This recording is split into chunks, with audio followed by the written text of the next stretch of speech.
Live on a Monday, I'm Rich Lieberman. This is the Bay Area Media Pulse. I've often talked about, quite frequently, the toxicity of some of the stations here, if not all.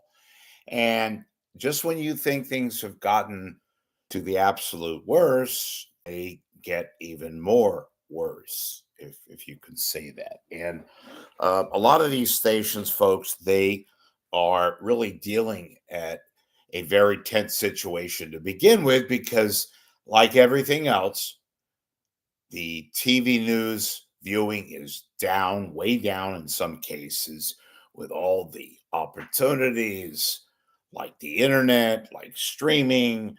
There are just so many ways in which to gather television news, particularly local TV news. And the talent pool has become so usurped and so little that it's hard to keep an audience. It's hard to build around the little audience that you have. Now, mind you, these stations still making a lot of money. Not what they used to, like everything else, but the viewership is way down. They're trying new gimmicks. They have shows that should not be on the air, et cetera, et cetera, et cetera. Now, I'm going to make a point here and get to the heart of the headline, and that is, of all these stations, KTVU is probably in a worse position. You would think a Fox owned and operated would be just the opposite, but viewership is down. The overall numbers are down. The ratings are down.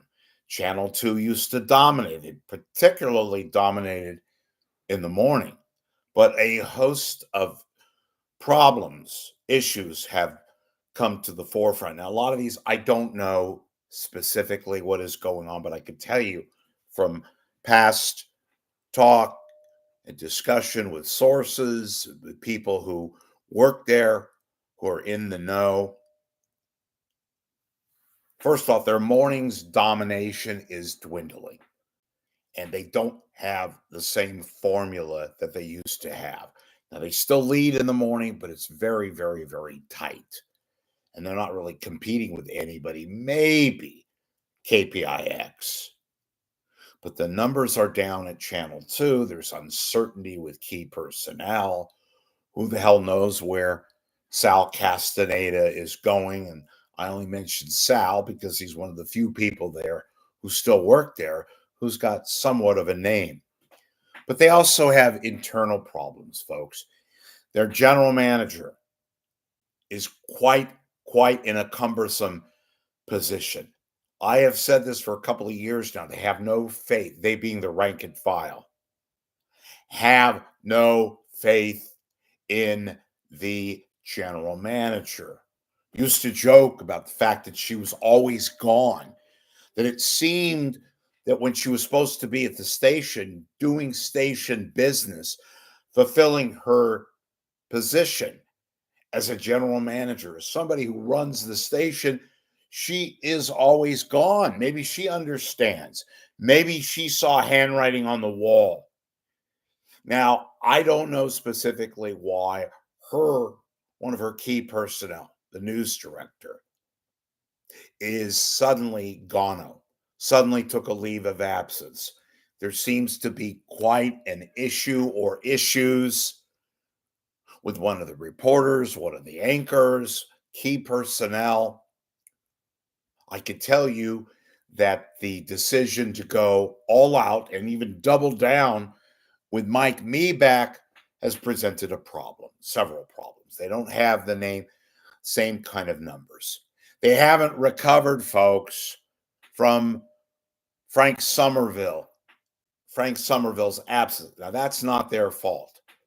But fact of the matter is, in their hasteness to try to put together a team, which they failed upon, they haven't been able to get that position filled, with Frank Somerville now being gone over 2 years from the desk. They haven't recovered. Their numbers indicated. And let's face it, Somerville's actions and all that, probably not something to which you can retain him and put him on the desk still. But the Fact is, the numbers have not recovered. And their decision, their idiotic decision to double down and go with me back, who clearly is not a viewer favorite. They went with him because they wanted to kiss his tuchus. They went with him because they thought by showing loyalty that he would eventually draw viewers, and particularly women. Bing bong bad. He's turned off women. He's turned off women not only at KTVU, but most importantly, viewership. They have a host of problems. They've let go of some really key people. The rank and file has no confidence in the news director who took a leave of absence under mysterious circumstances. But there's a lot of talk and speculation with regards to a very key, somewhat, anchor, a guy by the name of Greg Lee.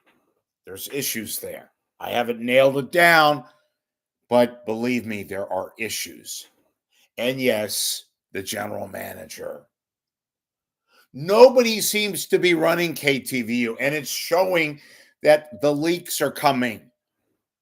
Again, they don't dominate in the morning like they used to. They don't even have a significant advantage anymore. They have key people that should have been taken care of that are not. They continue to play rope-a-dope with Heather Holmes. Now, I'm not the craziest Heather Holmes fan. I think she's good. She's solid. She's certainly got a name, but they continue to play the rope-a-dope. She didn't know what is her role, and lots of people. I mentioned Sal. A lot of people don't know what's going on with her. Scastana, who's got a contract up in about 6 months for renewal. Don't know what's going on with Sal Scastana. Now, he doesn't draw the kind of viewership that anchors do, but let me put it to you this way. When you have a name personality like Sal, and you don't know whether or not you're going to re-up, and Sal's making around 200 grand, but he's been there for almost 30 years, folks.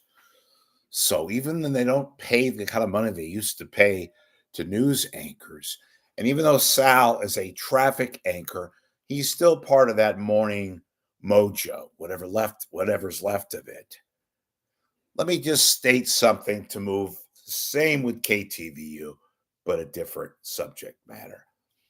Claudine Wong is not a good fit anymore. She's highly overrated. She's highly boring as an anchor, and she doesn't draw the kind of key viewership that they thought by retaining her that she would basically carry the station. No longer. The the Betty U hire, a complete dud. They went out and schlepped her from Channel 2, from KPIX. Betty U has been nothing. She has presence. She has a little bit of gusto. But they thought that she was going to draw in viewers and become a one-woman anchor supremacy. Hasn't worked out. It just hasn't. They could have spent the money they spent on Betty U and gone out and got a really a solid reporter. Fact of the matter is, Betty U has done nothing to draw in viewers. That's not the only area. They just simply have not recovered off of Frank Somerville. And subsequently, for okay reasons, Julie Hayner decided to retire. They kind of pushed her out and told her to do so, but she could have stayed, but she chose to get out of there. Bill Martin, good riddance, didn't really help the cause. So basically, the 10 o'clock news is full of newbies, doesn't have the numbers anywhere near the numbers that it used to have. KTVU, staff, no confidence in the news director, no confidence in Miss Hartnell, the GM, who's never there anyway. There might be something significant to report soon on a transaction that involves Belinda Hartnell, the GM, and quite possibly the news director. and also involving Greg Lee. I haven't found the specific issue yet, but I'm on it. And those of you who work at Channel 2, who watch me, who know what I'm talking about, if you want to send me a tip, you can remain anonymous. Just let me know what you know, and I promise you I will get to the heart and soul of it and check out each tip. So I thank you for watching. This is the Rich Lieberman Media Pulse for Monday, and we'll see you later.